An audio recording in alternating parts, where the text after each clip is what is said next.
starting nursery during COVID.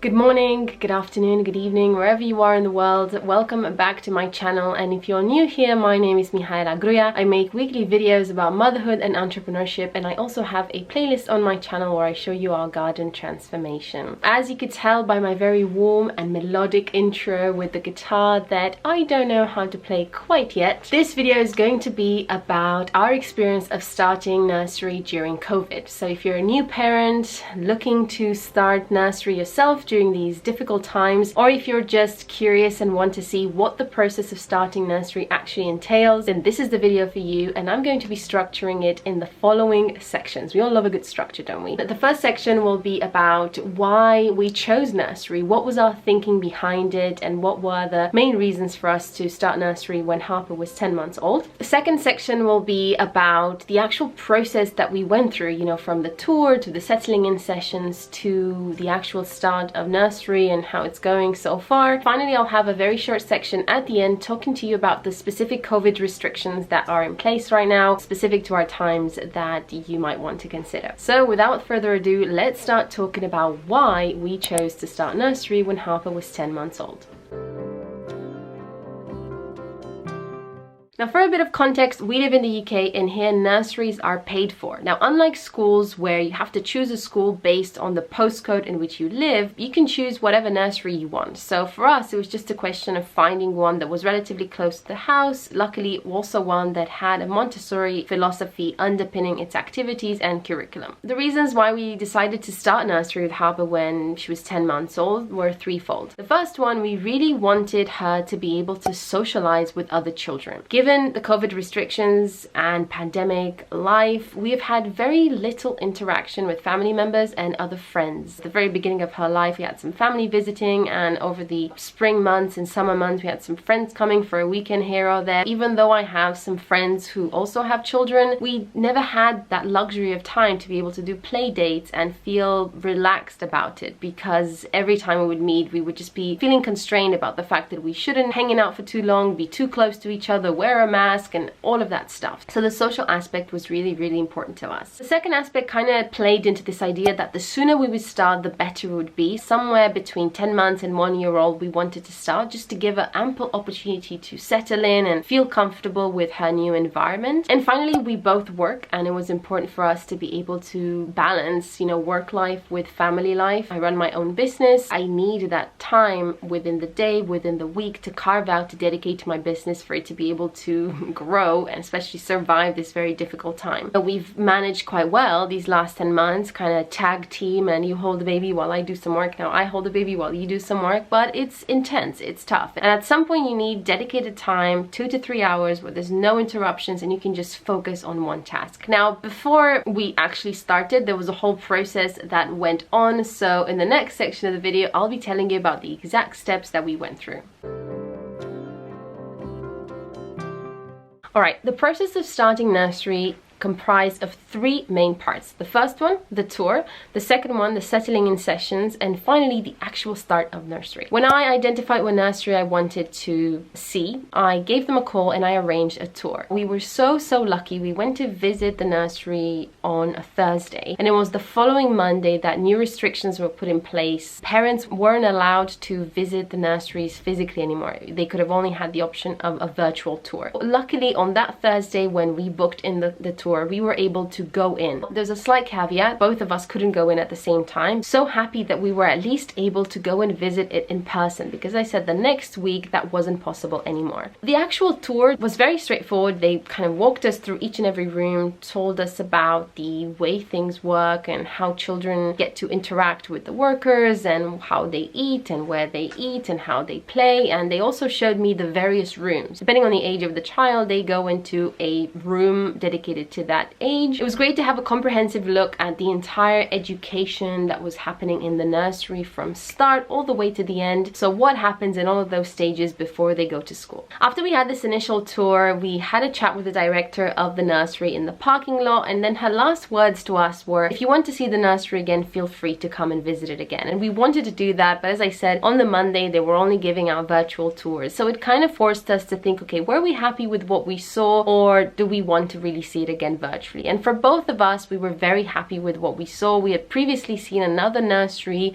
when we were pregnant. I think seeing nurseries, visiting nurseries when you're pregnant, when you have absolutely no idea, especially as new parents, of what it takes to take care of a child, it was pretty useless to see it then. Having said that though, it did help us to make up our mind. We realized that there was a lot more that we wanted from the nursery, and that this particular one was very suited to our needs. So as a tip, I think you can certainly visit nurseries during pregnancy, but really to make a true educated and informed decision, you need to wait until you have a bit of experience raising your child to understand what kinds of things you might want to ask. You know, for us at the beginning, everything seemed fine, but then, you know, you have more specific questions once you've had your baby for 10 months. The next step was to agree on what they call settling in sessions, and this was a term that our American family found a little bit confusing. These sessions really are short sessions that are usually free. The purpose of them is for your child to get used to the environment. They offered us 4 settling in sessions, 2 hours each, spread across 2 weeks. So we had a Tuesday, Thursday, Tuesday, Thursday. Typically, it's a no-brainer that the parent would come in with the child because you want this transition to be as smooth as possible. We were lucky because our nursery allowed 1 parent per settling in session, but we have heard cases from friends where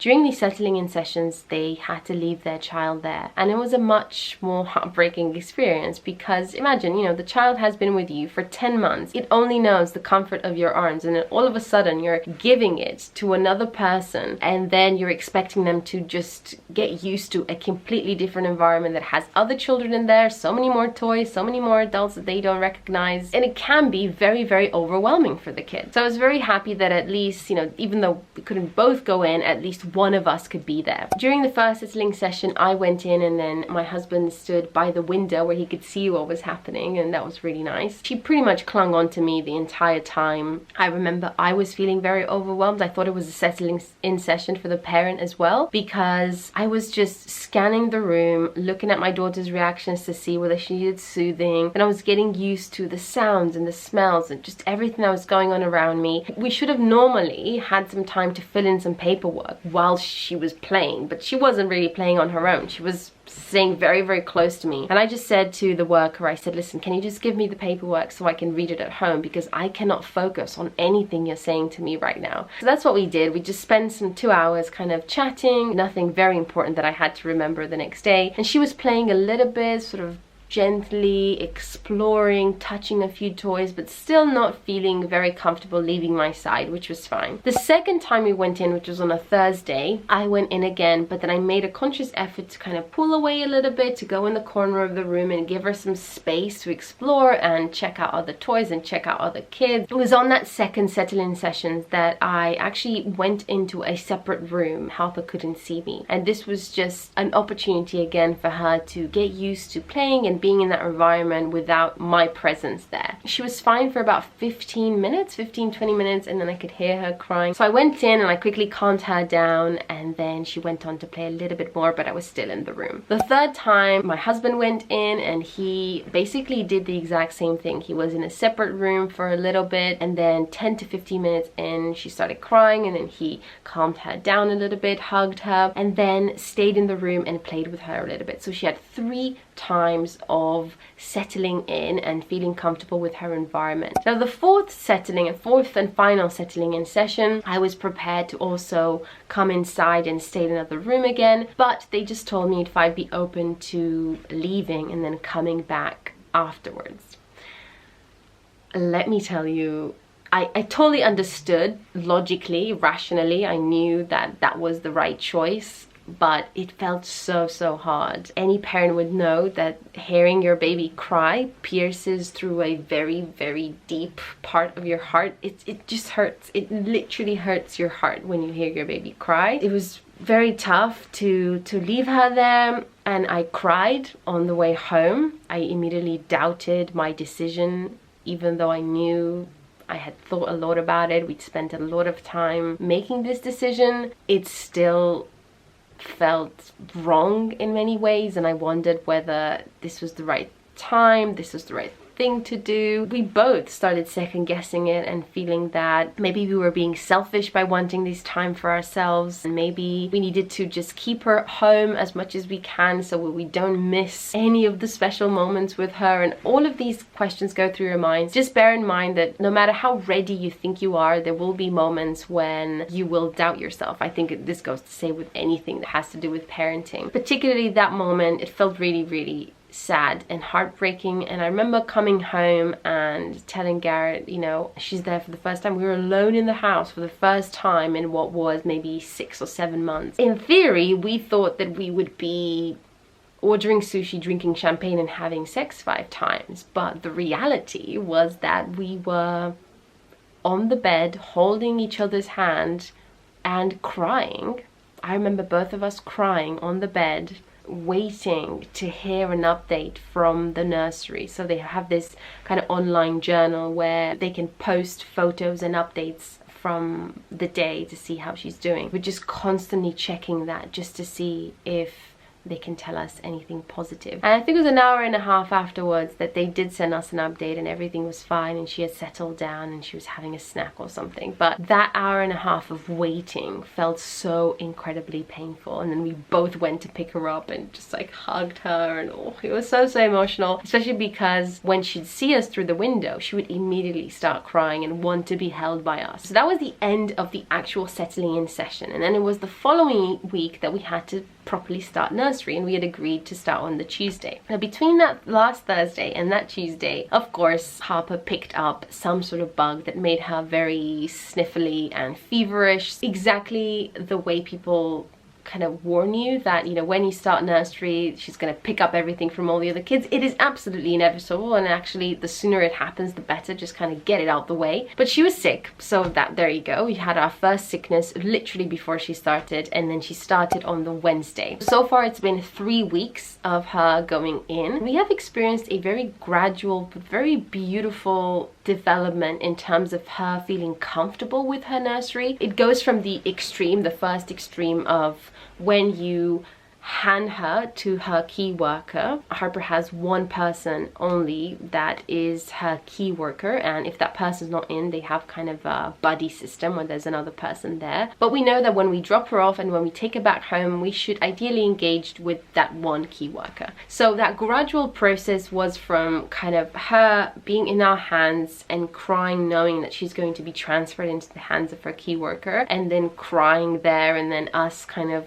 saying, I love you, I'm gonna be back, you have a great time. The next stage of her not crying when she sees her key worker and then being transferred but still crying. Then the stage of, you know, her being in our hands, not crying, being in her key worker's hands, and then not necessarily crying, just doing a bit of a I'm a bit upset, but there's no tears rolling down my eyes. So that was kind of interesting to see. And also when we picked her back home, it went from her seeing us through the window and immediately crying and wanting to be held by us, to slowly being able to see us through the window and recognize us, obviously, but not get frantic and, you know, upset. So far, it's been so wonderful to see how with every single time that we brought her in, it's just a little bit more comfortable, a little bit more comfortable. So now, after 3 weeks, we are at the stage where we can drop her off into the hands of the key worker. She has a little bit of a moan, but she's not too upset. I would lie to you if I didn't tell you it was really, really hard. Every single time after dropping her off in the first weeks, we would both kind of call each other and be there for each other, reassure ourselves that, you know, this is the right decision, we are making the right decision. That just within 3 weeks,